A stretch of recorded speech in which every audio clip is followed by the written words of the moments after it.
Bueno, buenos días a todos. Bienvenido a esta nueva edición del ciclo que hemos denominado Nuestra visión de los mercados. En el día de hoy, Rubén y Martín van a hacer una exposición de alrededor de unos 35 a 45 minutos y luego tendremos 15 minutos de preguntas. Y como siempre, nuestros operadores estarán a disposición para que puedan realizarle las preguntas que hayan quedado, cualquier duda, e inclusive para ayudarlos a operar. Así que si les parece, les voy a pedir que durante la charla las preguntas que tengan, por favor, las escriban en el chat, así yo al final puedo hacérselas tanto a Rubén como a Martín. Bueno, muchas gracias a todos nuevamente y los dejo con Rubén. Bueno, buenos días a todos, gracias por participar. Como hemos hecho en oportunidades anteriores, le pedimos también en esta charla que Martín nos dé su visión técnica. Por mi parte vamos a dar nuestra visión desde el lado del análisis fundamental. Simplemente remarcar que son visiones que no tienen por qué ser antagónicas. El análisis fundamental nos permite tomar decisiones pensando más en los fundamentos de la compañía, en el contexto y en una visión más estratégica de mediano a largo plazo. Y el análisis técnico, si bien nos puede mostrar objetivos de precio, puede servirle más o serle de mayor utilidad a aquellos que están pensando en el corto plazo. Arrancamos como siempre hacemos, por el contexto internacional. Vamos a los puntos clave, después ustedes podemos ampliar cada una de estas cuestiones con preguntas que nos pueden hacer. Estamos en un momento en el mercado americano, ahí tomamos esa frase de Benjamin Franklin que lo vemos en los billetes de dólar.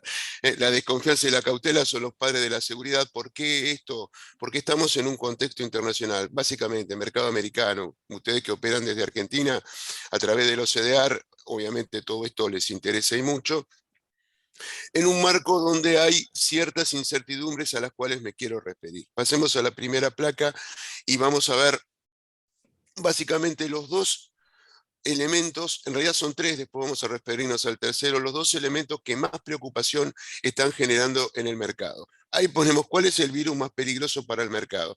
La verdad es que se vienen alternando. La suba de tasas de interés, por un lado, lo que puede pasar en términos de pandemia, acá hablamos de la visión de los mercados.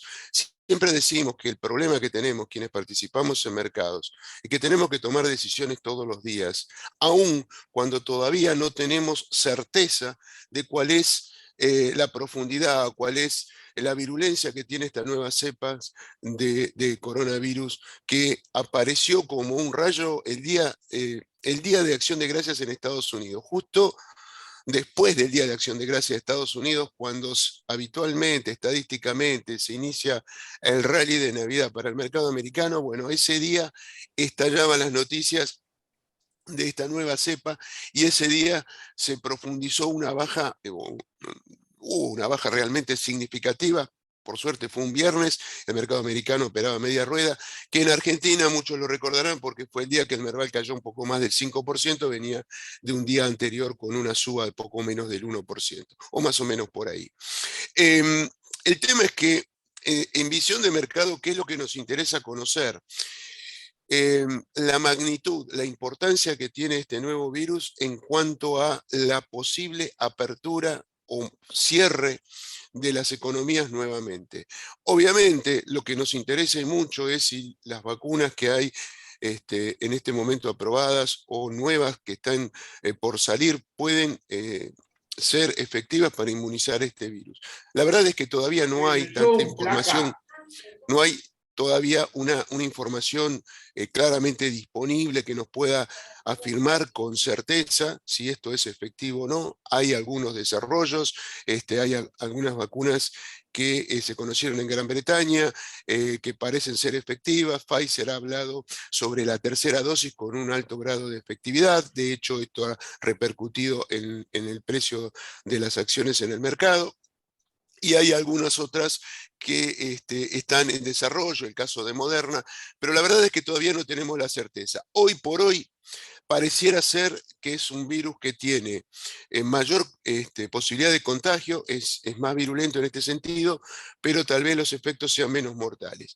Veremos con el correr de los días, pero esto hay días que el mercado pone más el énfasis en las noticias que se van conociendo, en cierres que se dan en algunos países, como pasó con Austria, como pasó claramente con Alemania, como está pasando en Gran Bretaña, y en esos días vemos caídas del mercado que tienen características bastante similares a lo que vimos nosotros en cuanto a la elección de los inversores, me refiero a la que vimos nosotros en el 2020. Esto es, le pegan más a acciones o a commodities relacionados o que pueden sufrir más si las economías se cierran. Y acá hay que mencionar el caso del petróleo, quizás el que está mostrando más volatilidad, un petróleo que cuando viene la recuperación fue lo que más subió, lo que más recuperó, pero cuando aparecen todas estas preocupaciones, obviamente fue lo que más sufrió. De hecho, lo hemos visto casi acercándose a los $90 en la variedad WTI, y hoy lo vemos muy cerca de los 70, $72, como es uno de los valores que estamos viendo por estos días. Esto tiene, sin embargo, alguna connotación que puede llegar a ser, busco algo positivo de esto, buena para los índices de inflación americanos. Después vamos a hablar un poquito de ese tema. ¿Por qué? Porque el petróleo justamente incide en uno de los sectores que más afectan el índice de precios americano, uno de los componentes que es el sector de transporte. Y por supuesto, si se profundiza el tema del virus, el tema de la suba de tasas de interés puede quedar momentáneamente de lado. En mi opinión, el tema de la suba de tasas de interés está bastante más cercano de lo que parece, porque da la sensación que la variante del virus es algo que de alguna manera parece ser menos nocivo de lo que parecía en un primer momento. Pero los mercados alternan una y otra cosa. Cuando hablamos de las tasas, que creo que es lo que más preocupa a los mercados, lo que tenemos que estar mirando es las decisiones de la Fed, que dicho sea de paso, ayer inició su reunión, hoy va a cerrarla, y seguramente esta tarde vamos a conocer en el comunicado que la Reserva Federal va a acelerar el tapering, algo de lo que hablamos mucho en la charla anterior. Probablemente a partir del mes de enero ya vamos a ver que duplica de los 15.000 a 30.000 millones de dólares, que deja de comprar, el tapering es esto básicamente, que deja de comprar bonos en los mercados. Esta aceleración del tapering hace que el programa, que originalmente se iba a terminar en el mes de julio, termine. Veremos si se confirma hoy, pero mi opinión es que esto va a ser así, va a terminar en el mes de marzo. ¿Qué importancia tiene esto?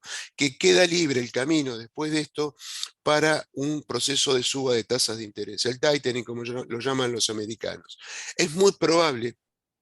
Algunos ven que esto se puede iniciar en el mes de mayo, y ya hay quienes pronostican dos subas de tasa de interés para este 2022, cuando hace pocas semanas atrás estábamos hablando de que podía darse en el último trimestre y tal vez en el 2023. Quizás esta caída de los precios de petróleo, y ahora algo que vamos a ver con estos datos del IPC americano, puedan ralentizar esta suba de tasas. Yo creo que se va a postergar un poquitito más, pero miremos en qué nos basamos para decir esto. Esta placa que ustedes ven eran los datos del IPC de Estados Unidos del mes de octubre. Noten que la variación, fíjense lo que está en amarillo y la magnitud de los cuadritos, que la variación mensual era del 0,88, y el rojo, que es la primera columna, era del 6,2%. Pasemos a la placa siguiente y miremos lo que pasó en noviembre. Fíjense cómo se redujeron los segmentos amarillos, incluso algunos quedan negativos, y la variación mensual se reduce al 0,58. Sin embargo, el interanual, que es lo que leemos todos los días cuando aparece en las letras de molde de que tenemos la inflación más alta de los últimos 30 años en Estados Unidos, aumentó al 6,89% versus una inflación que era del 6,5 interanual en el mes de octubre. ¿Qué quiero decir con esto? Que pareciera que por estos datos que estamos viendo, en la inflación en Estados Unidos habría alcanzado un máximo con estos números de noviembre. Si le incorporamos a esto el hecho de que tuvimos una caída en el precio del petróleo por todos estos temores, por esta variante nueva de coronavirus, tal vez tengamos de aquí en los próximos meses índices de inflación más decentes y quizás esto pueda ralentizar un poco el proceso de suba de tasas de interés. Veremos, porque para el mercado esto no es un dato menor. Cuando hablamos de mercado y la estrategia, como la habíamos planteado en la charla anterior, es tener posiciones quizás más defensivas, ir más a acciones de valor, tal vez las acciones de los bancos, que son las que más nos pueden prevenir ante una posible suba de tasas de interés, como habíamos visto, acciones ligadas al consumo, y por supuesto el tema de los laboratorios, que obviamente pase una cosa o la otra, es decir, o se incremente o se profundice la pandemia o tengamos un proceso de suba de tasas de interés. La verdad que los laboratorios van a seguir vendiendo porque todavía falta bastante para superar esta pandemia que nos viene afectando ya hace 2 años, vamos entrando en el segundo año. Dicho esto, el termómetro que tenemos que mirar sin duda, y por ahora nos está dando una luz verde, son los rendimientos de los bonos del Tesoro americano. El rendimiento de los bonos del Tesoro americano, que hoy transitan entre 1,42 y 1,43%, está diciendo que el mercado todavía le cree a la Reserva Federal. Le cree a pesar de que Powell ha removido la palabra de la inflación es transitoria. Él venía afirmando que la falta de suministros era lo que estaba haciendo, lo que estaba generando, porque faltaban componentes y ante una oferta que aumentaba, esto era lo que generaba inflación. Del otro lado están los que dicen claramente la inflación es un fenómeno monetario, se emitió mucho dinero y la verdad es que la única manera de curar esto es a través de una suba de tasas de interés. Bueno, Powell removió la palabra transitoria y empezó el tapering, lo diseñaron el tapering para que empezara el mes pasado, pero ahora parece que va a haber un aumento en esto y probablemente habrá que ver cómo es el discurso de hoy. Esto va a tener incidencia, lo vamos a ver tan pronto como a mediados de la rueda, sobre el final de la rueda de hoy y más enfáticamente en la rueda de mañana. Habrá que ver si es un discurso más benigno o no tanto para el mercado en cuanto a en qué haga hincapié. Obviamente, para que suban las tasas de interés importa el mercado laboral, y ahora sí miremos la próxima placa, y el mercado laboral lo que nos está mostrando, fíjense la tasa de desempleo, cómo la línea roja, que es la global, después está discriminado entre hombres y mujeres, cómo ha venido cayendo mes a mes en Estados Unidos, con lo cual esto lo habilita desde este punto de vista de recuperación del mercado laboral, que era una meta en sí misma que tenía la Reserva Federal y que obviamente va de la mano con lo que dice la secretaria del Tesoro, Janet Yellen, quien fue presidente en su momento de la Reserva Federal, y que obviamente la política americana está enfocada para la recuperación de puestos de trabajo. Los niveles de desempleo vienen fenómenos, pero donde está el punto o el talón de Aquiles del mercado laboral es en la creación de puestos de trabajo, que si bien ha mejorado, todavía no estaría en los niveles que pretende el gobierno americano. Así que por allí, en los datos del empleo, tenemos algo para bucear en cuanto vengan números de creación fuerte de empleo, indicadores que periódicamente conocemos en el mercado americano, nos van a dar una pauta de cuánto más cerca estamos de este tema de suba de tasas de interés. Vamos a ver a partir de acá, veamos el análisis técnico del petróleo. Le pedimos a Martín que nos dé una visión, ya que es el componente más volátil, a ver si desde el punto de vista del AT, ¿qué nos dice este commodity que es tan relevante no solo para el tema inflacionario, sino para las acciones ligadas al sector petrolero, que obviamente se van a beneficiar o no de acuerdo a lo que pase acá? Martín. Bien, acá lo que tenemos fue, había hecho un mínimo en la zona de $70 con $70 y moneda, 70,60, subió hasta 72,60, recorta hasta 70,68, 70,88, que coincide con un Fibonacci, y de ahí sale. Pero al mismo tiempo lo importante acá es que tenemos un claro doble techo en la zona de 72 y también hay un claro piso en la zona de 70,80. Así que por ahora viene lateralizando en esos precios. Por supuesto va a haber que estar atento cuando rompa por arriba de 72 y cuando caiga por debajo de 70,80. Ok. La siguiente, sigo yo con el gráfico del Standard & Poor's. Sí, sí, sí. Bien, acá tenemos un claro canal alcista donde cayó a la parte de abajo del canal, y ayer las primeras dudas que tenemos que ver es cuando se va rompiendo los soportes. Ayer testió el soporte este. Si el canal lo tenemos digamos, un canal con 2 pisos. La alerta tiene que ser lo que pasó ayer, que rompió los 4.670, y bueno, va a haber que estar atentos que no caiga de los 4.500, donde en el 4.500 también tendríamos un doble piso. Ok. Así que, bueno, hay que estar atentos. Estas serían las alertas del Standard & Poor's. El Nasdaq, también tenemos un canal alcista con entre 15.500 el piso y 15.000, no, perdón. Primero hay que mantenerse por arriba de los 15.000 puntos. Acá está recortando un Fibonacci, hay que ver que no se caiga de esta zona de 15.000 puntos. Vamos a analizar la tasa de 10 años. Acá tuvimos un claro, bueno, movimiento alcista y un recorte, digamos, desde lo técnico perfecto en 3 ondas que terminan en el 62.8 y de ahí salir. Ojo con este tema, que hay que ver si en verdad acá no terminó una corrección y la tendencia principal es al alza, que justamente un poco coincidiría con lo que está contando Rubén.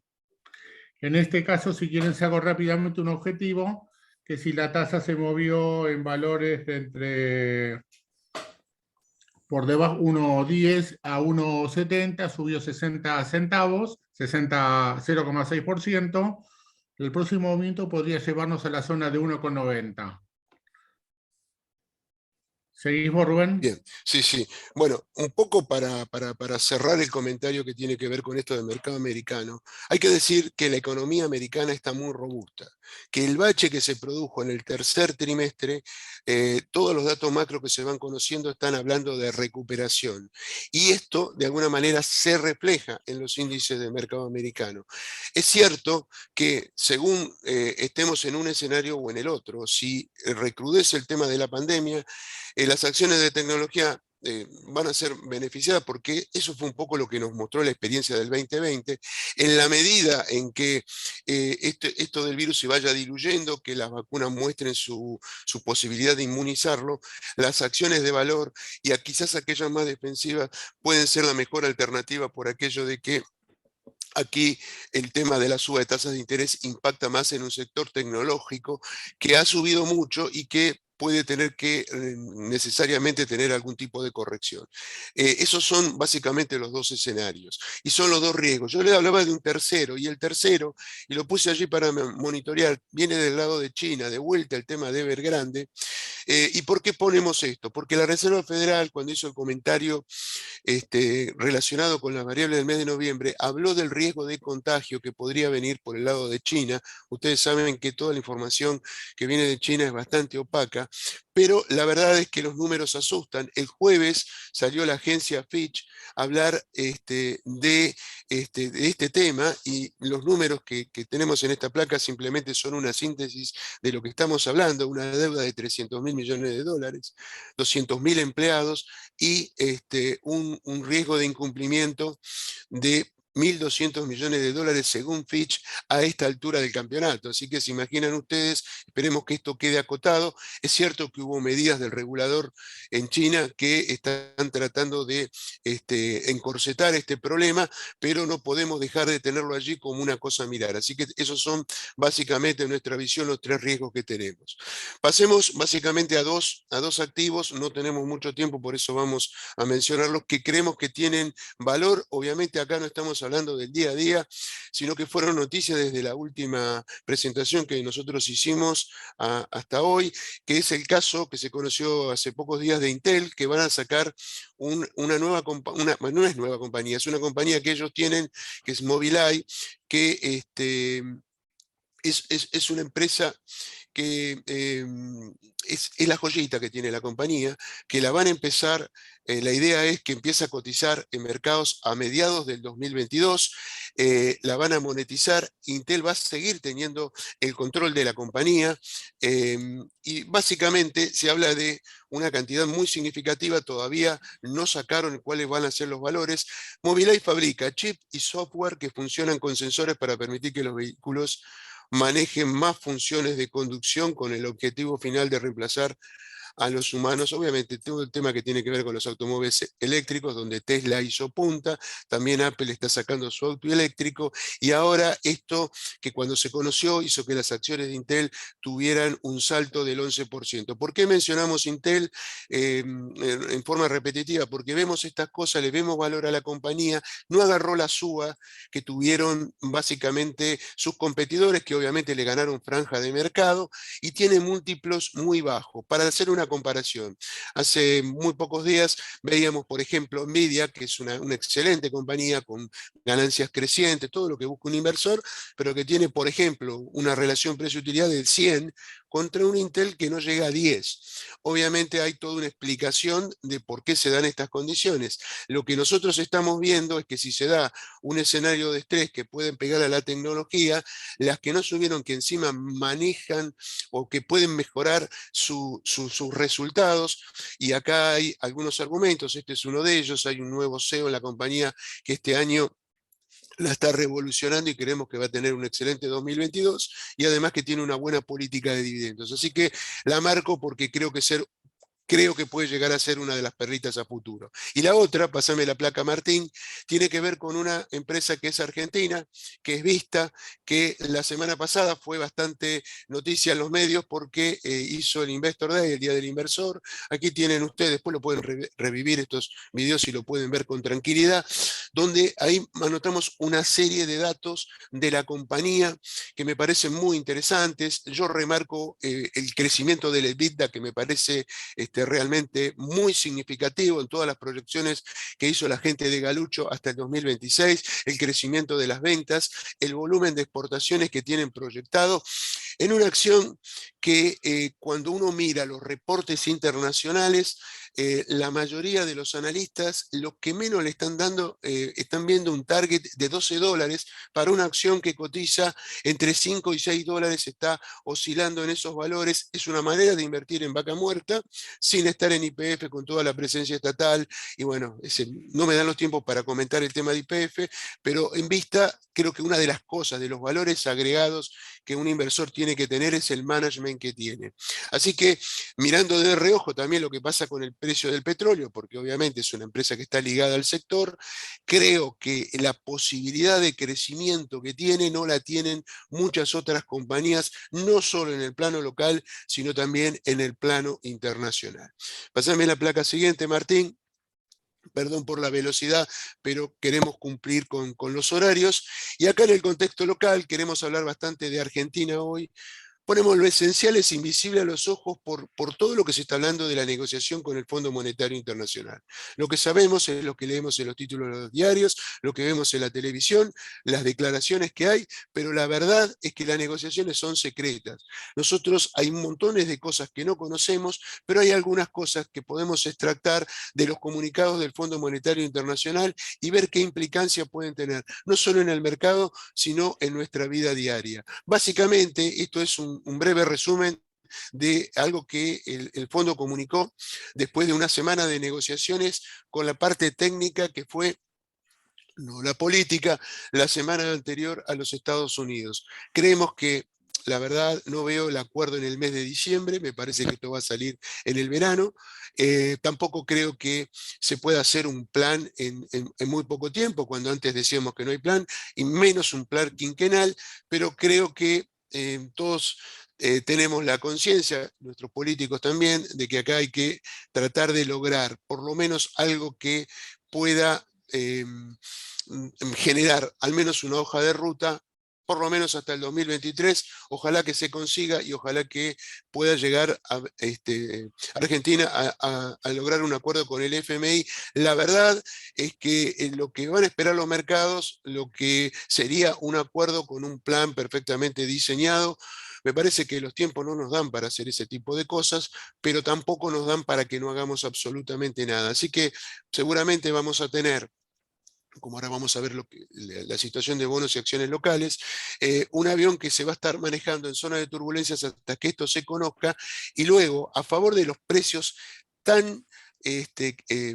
tan reducidos, tan caídos, tan golpeados que tiene en muchos de los activos de Argentina, va a haber espacio seguramente para recuperaciones, y quizás esto se va a dar más de la mano de inversores del exterior. Los argentinos estamos más que golpeados y quizás más escépticos cuando uno habla con los locales y escucha lo que dicen los de afuera, aunque los grandes fondos piensan exactamente igual que los locales, pero siempre hay fondos especulativos que cuando hay realmente gangas en los mercados son los primeros que apuestan a favor.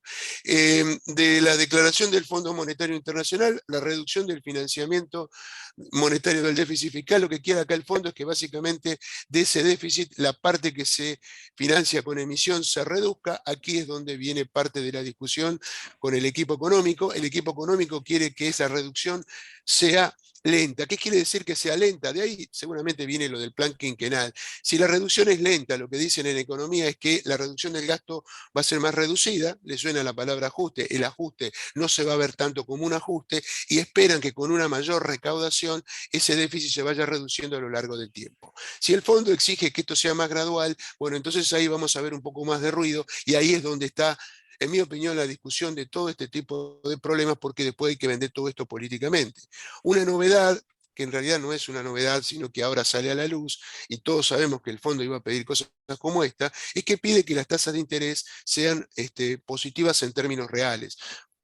Se habla de fortalecer el mercado de capitales, se habla de que no pierde el ahorrista, el que va a un plazo fijo, que pierde en términos de inflación 37 o 34% versus una inflación del 51 o 52%, la verdad que es una pérdida importante, pero esto tiene algunos efectos negativos. Por ejemplo, aumenta el déficit cuasi fiscal porque el Banco Central va a tener que aumentar el rendimiento de las LELIQ, y esto le va a generar algún tipo de problemas, aunque si hay una devaluación del dólar oficial, puede tener alguna utilidad por ese lado.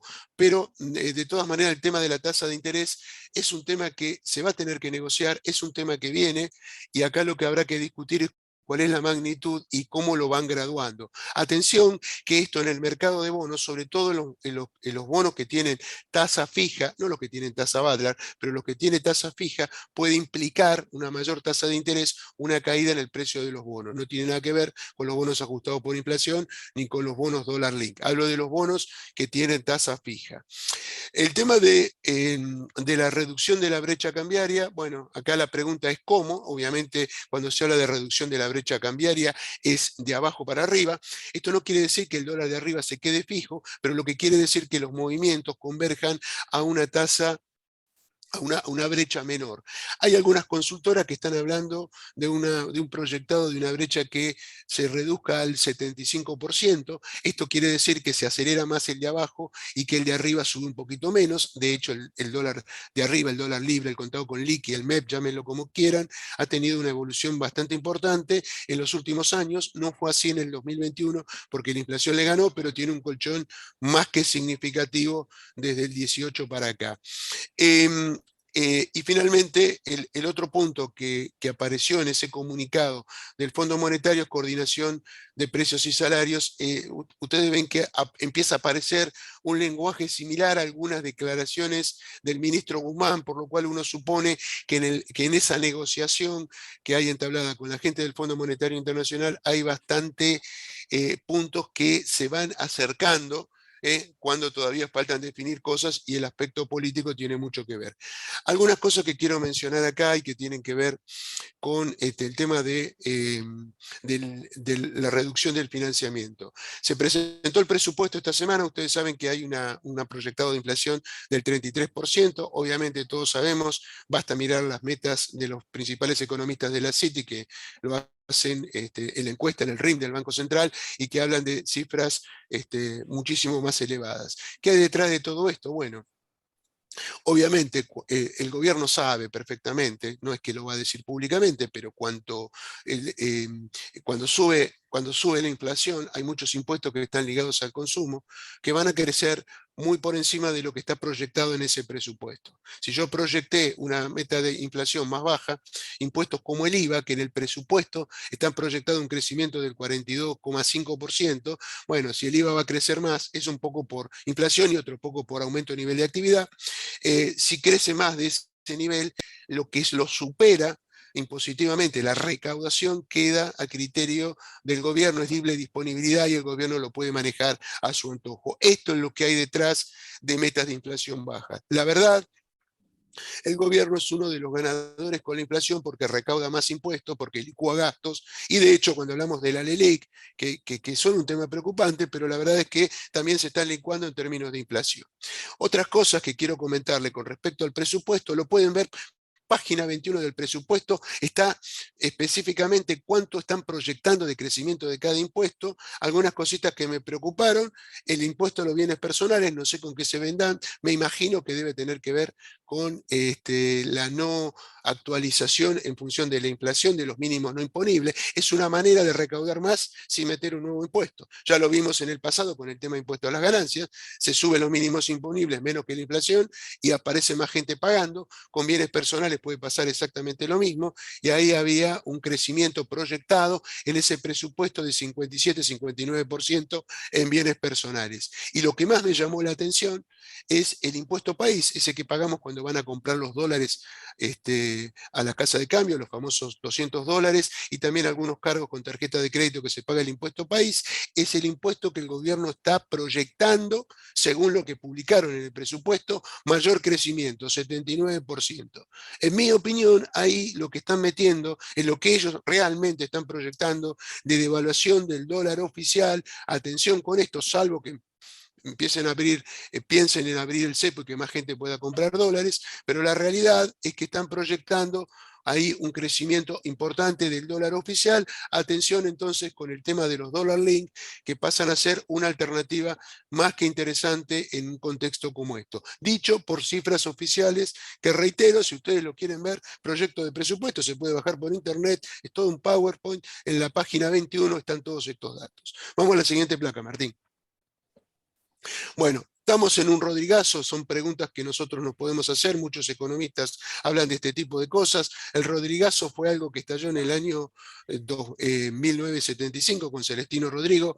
Veníamos de una gestión de José Bergelbar, donde hubo aumentos de salario, congelamiento de precios, digamos, cosas parecidas a situaciones que podemos estar viviendo en el presente, pero miren las magnitudes del déficit fiscal, los cuadros naranjas hacia abajo hablan de las magnitudes de los déficits fiscal, y fíjense que estábamos hablando de niveles del 6-7% y llegamos a niveles de 13-14%, casi 15% en 1975, cuando hoy estamos hablando en el 2021 de un déficit fiscal que vamos a estar hablando en el orden del 3,5%, el gobierno está proyectando un déficit fiscal del 3,3% para el año próximo. El fondo está pidiendo un poquito menos, está pidiendo alrededor de 2,7%. Este es otro de los puntos de discusión. Así que la verdad es que cuando uno mira las cifras estadísticas, lo puse simplemente para que ustedes tengan idea de que estamos bastante lejos de algo que se menciona livianamente en muchos medios de comunicación, pero la verdad estadística está mostrando otra cosa. Vamos a la siguiente, Martín.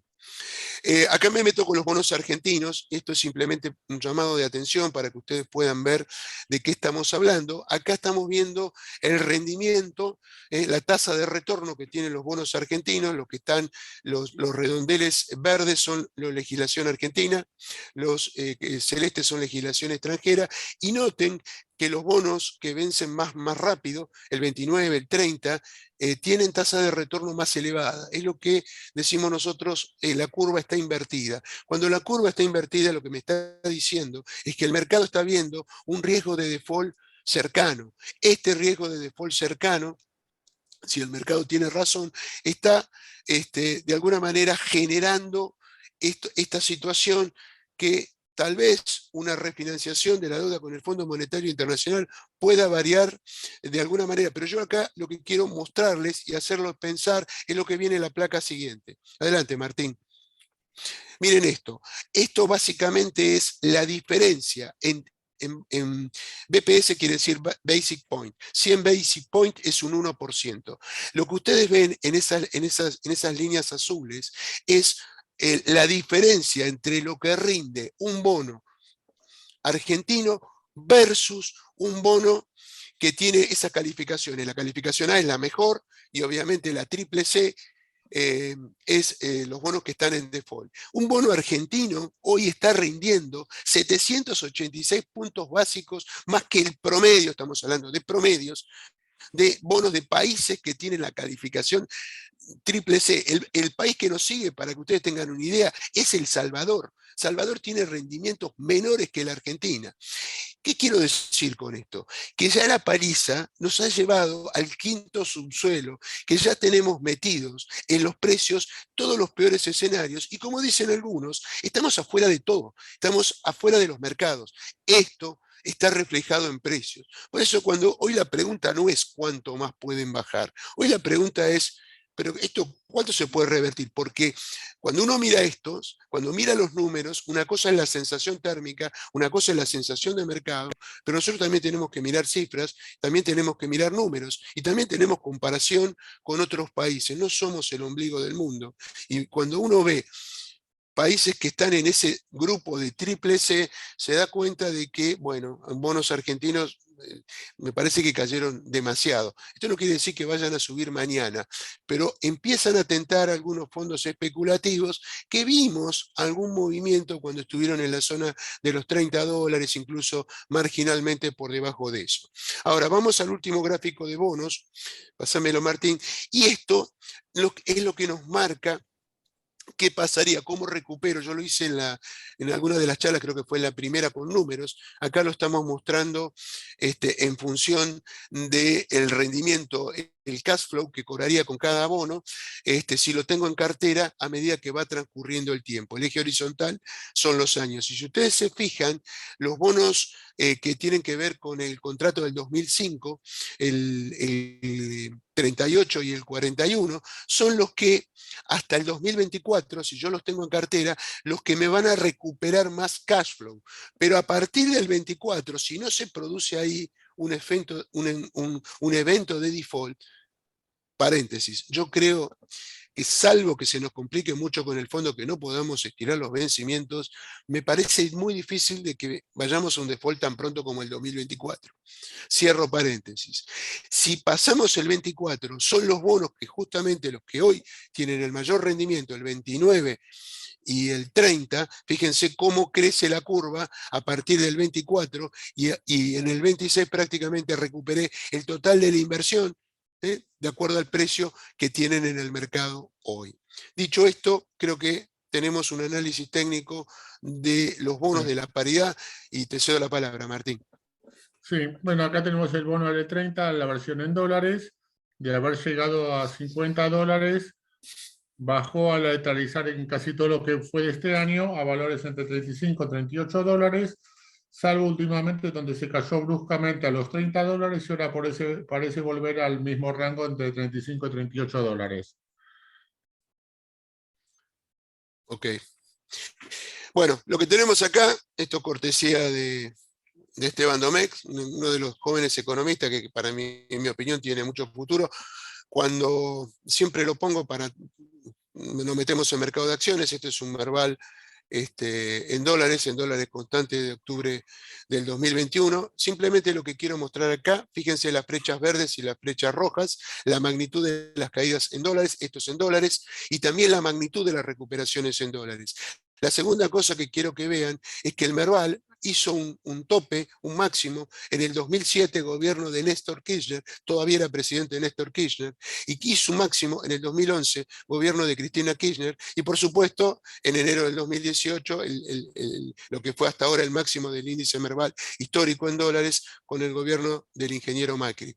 Pero lo que quiero mostrar, que más allá de quien esté en la administración, si es pro o antimercado, el mercado cuando ve alguna posibilidad, y generalmente se adelanta, va contra todo, porque los precios, cuando son muy baratos, pueden hacer de que el mercado empiece a tomar posiciones más allá de quién esté en el poder. Digo esto porque muchas veces, por cuestiones políticas, uno no mira el mercado, y fíjense también los tiempos que duran los valles y también las subas de precios. Y la verdad es que cuando uno mira lo que estamos viendo ahora, en estos momentos, ven como un piso medio redondeado que se está extendiendo en el tiempo, y esto también tiene que ver con que no solamente juegan los precios del Merval, sino también la fuerte suba que tuvo el contado con liqui, porque está hecho en función del contado con liqui.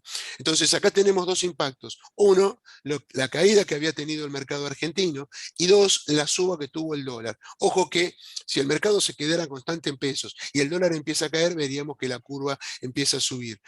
Es para pensarlo, pero nos pone en la cancha, nos pone un contexto para decir, miremos dónde estamos, porque si bien obviamente nos está mostrando que es pendular Argentina, nos está mostrando que tenemos un mercado con montones de problemas, un contexto argentino con montones de problemas, también nos está diciendo que gran parte, lo mismo que pasa en el mercado de bonos, que gran parte de esos problemas ya los tenemos metidos en precio. Dicho esto, vamos así, ahora sí, a la parte de las acciones en particular. Y yo acá marqué 4 acciones, perdón por la velocidad, pero sé que no tenemos mucho tiempo. Marqué 4 acciones que me parece que por distintas razones, que ustedes las tienen expresadas allí, creo que tienen futuro en el Merval. El caso de Vima, si me habrán escuchado en algún otro lado, siempre la menciono, por la gran tenencia que tiene de bonos del Tesoro americano. Los bonos del Tesoro americano, Vima los tiene que evaluar en pesos en el mercado local. Obviamente utiliza el dólar oficial. Ustedes ya saben que ahí hay un desfasaje claramente importante, y si les estoy diciendo que ahora viene un crecimiento más que significativo, digamos, más que la inflación, no quiero decir más que significativo, más que la inflación, aunque pueda ser significativo, claro está, eso se va a tener que reflejar. Hasta ahora el atraso del dólar contra la inflación en un balance ajustado por inflación motivó que Vima presentara balances negativos, pero esto claramente se va a revertir el año próximo. Adicionalmente, en la eventualidad que quiera traer o vender bonos para hacer algún pago, por ejemplo, pago de dividendo, que habitualmente Vima es una de las acciones que lo realiza, obviamente los trae al contado con liqui y ahí se apropia de toda la brecha. Así que potencialmente, la verdad, es un activo con un margen de seguridad, como decía Benjamin Graham, más que interesante. Galicia, y yo generalmente no soy proclive de los bancos, pero en este contexto, cuando empieza a aparecer en las mediciones del Fondo Monetario Internacional o en los requerimientos para hablar con propiedad, una suba de tasa de interés, esto puede ser benéfico para los bancos, le va a estar pidiendo que aumenten las LELEC, el rendimiento que les pagan a los bancos, acá lo estamos viendo del otro lado, no del lado del déficit cuasi fiscal, y Galicia, que si bien ha tenido una caída en los ingresos por préstamos, ha tenido un aumento en lo que tiene que ver con colocaciones al tesoro. Así que acá esto le va a empezar a jugar a favor, ni que hablar si sigue mejorando el nivel de actividad y puede mejorar el nivel de préstamos que tiene. Después es interesante escucharlo a Martín cuando veamos el análisis técnico de Galicia, que pareciera estar en un doble piso. Pampa, sobre todo, viene mejorando los balances, la parte de energía y petróleo está creciendo mucho, es la parte más fuerte del balance de Pampa, y Argentina necesita divisas, y yo creo que el gobierno va a hacer todo lo posible para fomentar este tipo de cosas. Así que, y además, el hecho de que junto con Galicia tenga cotizaciones en los ADRs es una puerta de entrada para los inversores extranjeros. Le veo muy buen futuro a la empresa de Mindrin. Y finalmente Ternium, que ha sido a lo largo de todo el año una de mis acciones preferidas, evidentemente pareciera haber entrado en otro nivel de ganancias. La verdad que los negocios que tiene a nivel internacional, sobre todo la pata mexicana, le está proporcionando muchísima utilidad, le está mejorando muchísima utilidad, y además de esto hay una proyección de crecimiento de dividendos a partir del año próximo, porque ya con la magnitud de ganancias que tenía el tercer trimestre, recordemos que los balances se ajustan por inflación, preanuncian un cierre del año a toda orquesta, y también ayudó para esto la disminución de la producción de acero de China, con los problemas que ha tenido con la producción de carbón, etc. Así que estas 4 acciones, entre otras, pero las seleccionamos dentro del panel líder, en nuestra opinión, en la mía en particular, creo que son las que tienen mayor proyección de crecimiento. Y ahora sí, y para cerrar, Martín, tenés la parte técnica de estas 4. Bien, vamos a empezar con Galicia. Galicia, que bien mencionó Rubén, el doble techo. Este gráfico está hecho hasta anteayer. Ayer justamente confirmó 2 cosas muy importantes de lo técnico. Una, que se sostuvo en el doble piso. O sea, tenemos 3 razones para entender de que ya terminó la caída de Galicia. Y 3 muy importantes desde lo técnico. Una, de toda esta suba, corrigió exactamente al 50%. La segunda es el doble piso y la tercera es esta línea de soporte que ayer tocó y salió. Y muy importante es lo técnico, la suba de ayer fue con mucho volumen. Así que todo está dado para la salida de Galicia. Además tenemos acá el majeto para tener un primer objetivo.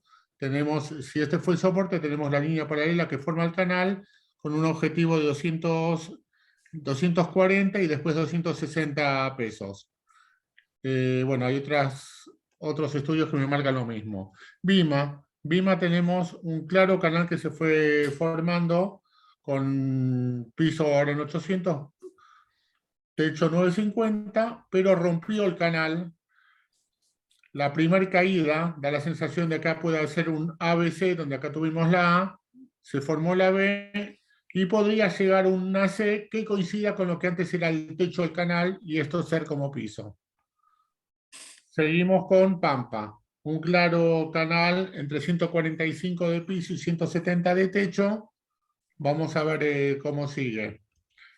Ahí terminamos. Seguís vos. Bien, en la última placa que tenemos, esto está hecho con los cierres de la semana anterior, simplemente para pararnos en la cancha y para desmitificar algunas cosas que escuchamos o que se dicen. En el primer cuadro lo que vemos es algunos bonos y el tipo de cambio, lo que viene pasando en el año.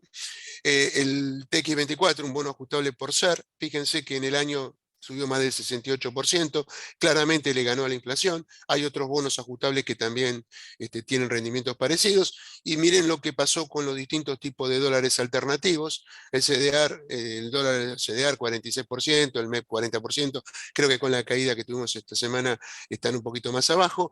Y después vemos lo que pasó con los bonos argentinos, que claramente decíamos que era lo más atrasado. El dólar oficial, este es el retraso que tuvimos este año por elecciones mediantes, y el dólar link, que de alguna manera, el TB22, que es uno de los dólar link, el que vence en abril, hay 2 versiones más, una que vence en noviembre y otra que vence en abril del 23, que en la medida que se acelere la devaluación del tipo de cambio oficial, pueden ser una muy buena alternativa, y finalmente la L30.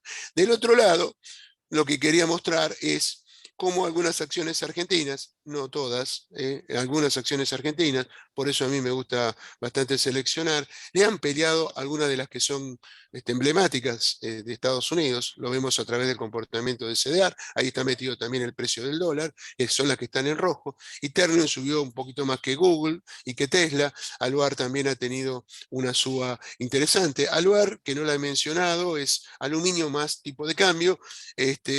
Probablemente si suben las tasas en el mercado internacional, los commodities puedan sufrir un poco, pero por el otro lado tiene la buena noticia de que si se ajusta el tipo de cambio oficial, esto le puede jugar a favor. Bueno, Pampa, con todo lo que hemos dicho, tiene una suba del 105% en el año, y fíjense que la seguimos teniendo como una de las mejores. Subió más que Apple, cosa que llama la atención. Cuando uno lo mira así, le dicen, no, Argentina ni la miro. Bueno, hubo cosas de Argentina que le pelearon y bastante bien. El Merval, que está a los cierres de ayer 11% en dólares en el año, y eso que estamos en el piso, tiene un 69% en pesos. Y después Galicia, Vima, que están más o menos alineadas, y que recién estuvimos comentando, y quedó en el fondo de la tabla YPF, que es toda una historia en sí mismo. A mí me parece que, más allá de lo barato que parece YPF, la política la condena, y lo cerramos acá porque sé que no tenemos más tiempo. Les agradezco mucho. Creo que por ahí nos pasamos un poquito. Le pido a Mariano si tenemos algunas preguntas que podamos contestar rápidamente. Bueno, gracias Rubén, gracias Martín, excelente la charla. Creo que han dado muy buena información para tomar decisiones de rebalanceo de cartera. Bueno, voy a juntarte las preguntas de Claudio y Pablo respecto al mercado local. Claudio quiere preguntarte sobre tu opinión respecto a la minería en Argentina y si hay empresas qué empresas cotizan en el Merval de minería. Y la junto con la de Pablo, que respecto al mercado local, hace hincapié en el contexto de reducción del déficit y pregunta sobre las expectativas, agrega, digamos, el sector eléctrico y el sector de energía. Bien, con respecto al tema minería, no tenemos acciones relacionadas al sector. Hay una parte de YPF que sí está metida con el tema del litio. Lo que sí tenemos de la parte de minería, pero no en el mercado local, tenemos a Vale de Río Doce en Brasil, pero ahí estamos atados a todo el tema, lo que sucede en Brasil, primer productor mundial de mineral de hierro, que tiene también litio, tiene también cobre, y por supuesto hay empresas internacionales. Yo supongo que cuando uno habla de minería está pensando en el litio, que es uno de de las cosas que más pueden crecer, pero la verdad es que los productos que hay en el mundo ya han tenido una suba más que importante. Pero concretamente en Merval no tenemos absolutamente nada, salvo ese caso. Estoy hablando de renta variable. Y con respecto al sector eléctrico, a ver, las empresas de servicio, acá lo que viene es una suba de tarifas, esto es indudable.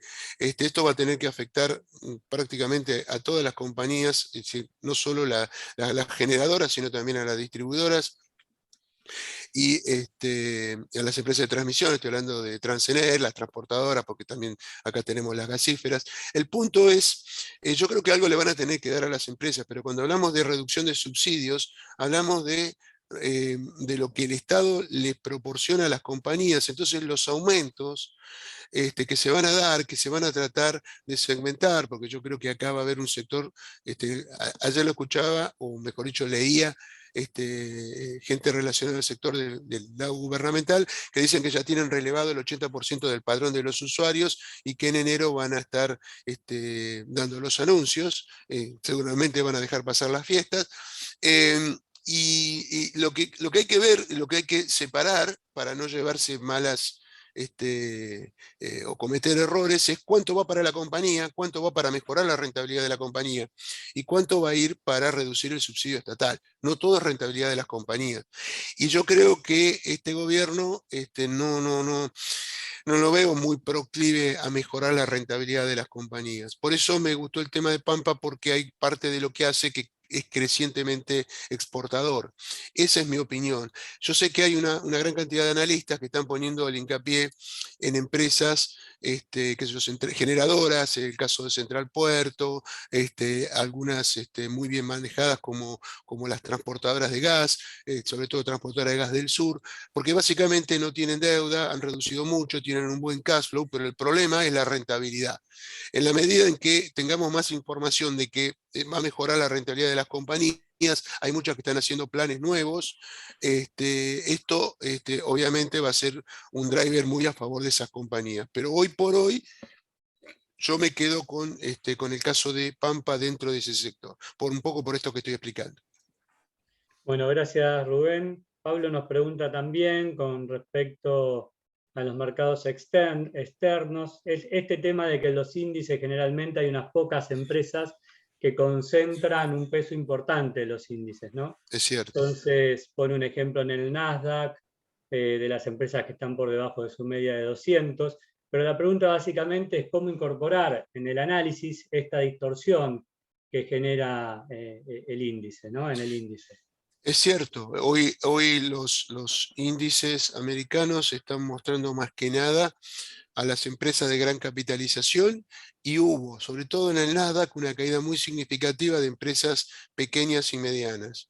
Por eso, cuando nosotros armamos la cartera, y les recomiendo que mire el video que hicimos la charla anterior, que es lo que está disponible, después vos indicale cómo hacerlo, Mariano, somos más defensivos.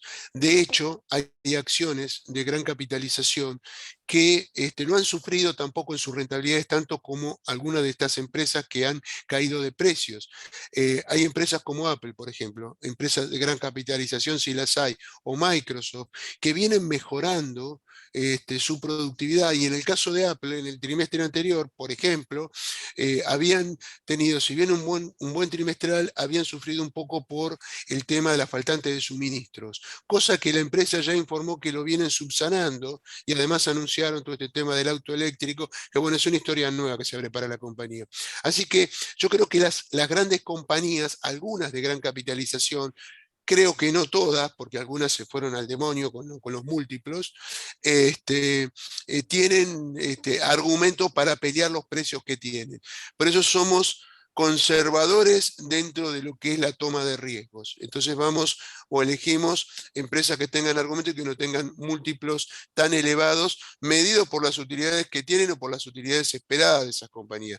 Hay otras que han subido un montón, que son muy buenas, que tienen gran capitalización, que muchos las están recomendando. Yo soy más conservador en este tema, que si se produjera en algún momento alguna aceleración en cuanto a la suba de tasas de interés, cuando veamos ese termómetro que mencioné del bono de 10 años, si se va a los niveles que a Martín le marcan el análisis técnico de 1,90, vamos a estar hablando de otra cosa. Y ahí se van a acordar de que tendríamos que ser un poco más conservadores en nuestras apreciaciones. Igual esto es temporal, porque la economía americana sigue creciendo y el proyectado de crecimiento para el año 2022 sigue siendo importante. Lo que estamos diciendo es que se va a crecer a una velocidad más lenta, una velocidad diferente. Mariano. Bueno, gracias Rubén. Vamos a hacer la última pregunta, ya es hora de apertura del mercado y tenemos que ir a operar. Martín, nos dice Claudio que faltó el análisis técnico de Texar. No sé si tenés rápidamente algún comentario al respecto. No, no lo hicimos hoy, estaba en la charla anterior relacionada con acortar un poco los tiempos de la charla. Lo puedo preparar para la próxima charla sin falta. Perfecto. Bueno, gracias. Entonces, quería agradecerles a Si todos. quiere, perdón, Mariano. Sí. Si quiere, eso se lo puedo hacer si me manda un correo ahí. Perfecto. Acabo de poner la placa para hacer consultas. Si querés, Perfecto. me manden un Sí. mail y yo se lo mando. Sí, justamente iba a decir eso. Primero, agradecerles a todos por su participación en esta charla. Los esperamos en las próximas que seguiremos haciendo. Y lo que ven en placa es los emails de nuestros operadores. El de Martín es el tercero, a quien pueden solicitarle cualquier consulta de análisis técnico, por ejemplo la de Texar. Claudio, puedes escribirle un mail por privado y él te va a mandar su análisis. Así que nuevamente, gracias Rubén, gracias Martín, gracias a todos y nos vemos en la próxima charla. Gracias. Gracias.